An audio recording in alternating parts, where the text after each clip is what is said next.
Let's turn to somebody who has investigated numerous crashes, and it is Mary Schiavo, who is a lawyer and aviation analyst and former Inspector General at the U.S. Department of Transportation.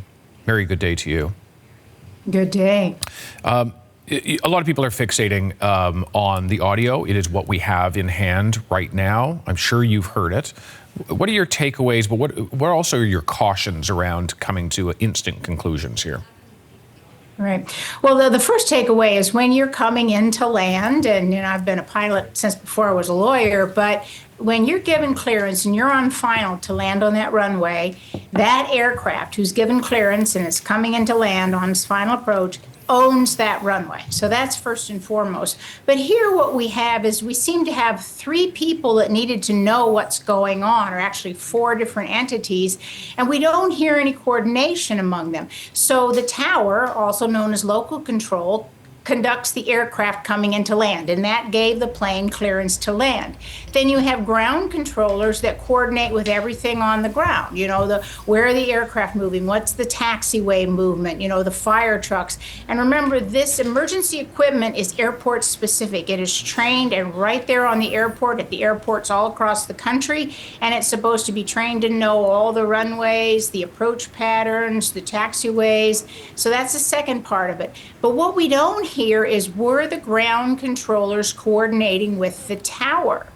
And of course, there was no way, apparently, that the aircraft would have heard that they just cleared a fire truck across the runway they're coming in to land on.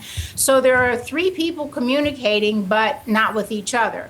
And of course, the aircraft had the right of way and always does.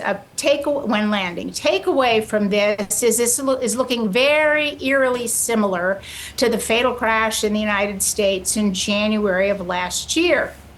And in that case, of course, the tower was communicating with an aircraft, also communicating with a helicopter, but the aircraft couldn't hear what they were telling the helicopter, and the helicopter couldn't hear what they were telling the aircraft.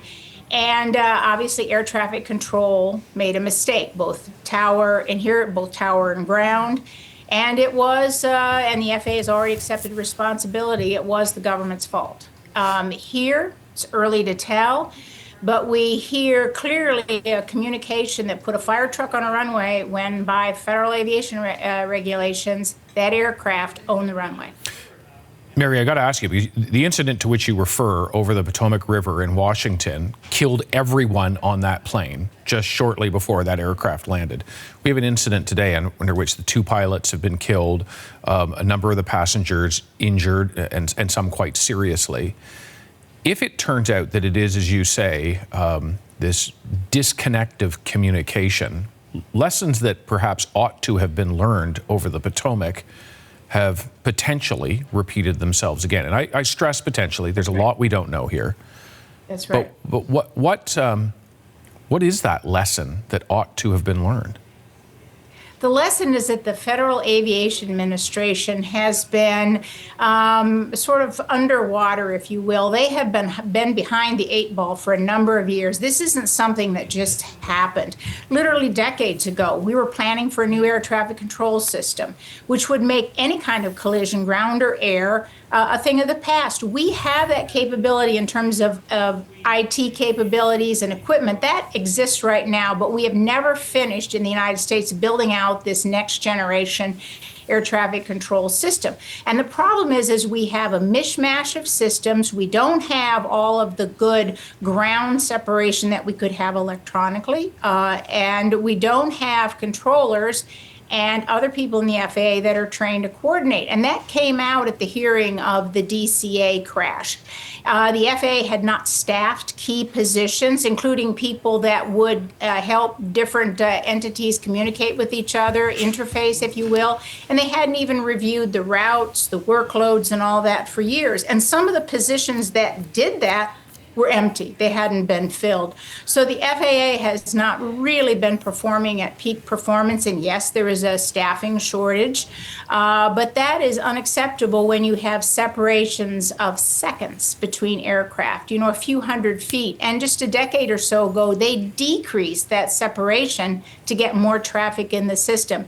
If it's not fixed and fixed soon, and this will be a second accident, it appears that will be the FAA's fault within, you know, a little over a year.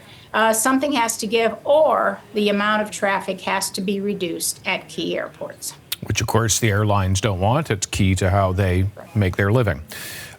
Mary, my last question to you, and I don't want you to overly speculate on this, but I want to understand the processes that would have happened inside that aircraft following the crash. It's clear the flight deck's gone. It's quite likely the pilots have already been killed. We're looking at a picture of the plane. It comes to a stop. There is reporting from NBC News that says when the fire trucks that responded to the crash showed up, they found one of the flight attendants outside the aircraft, still in her jump seat. This is an aircraft that has just 2 flight attendants. So by that math, if all this is as it was, there's only one person left inside that aircraft. Could you take us through what a moment like that would be like? You know, and when I saw the crash pictures too, I thought immediately, you know, condolences to the pilots' families, but I thought immediately then of the 2 jump seats right behind the cockpit, and that part appears to be gone too. And I thought about the flight attendants who might be there. On this kind of aircraft, if you have 2 flight attendants, one does have to be in the back, but it's a long way up those rows to get the emergency exits opened. But fortunately, and now flight attendants are much more aggressive in making you listen forcefully sometimes, you know, with verbally, I mean, about how you do this, how you get it open. And in many accidents recently, we have seen it has been the passengers that have managed to get it open, help people out, etc.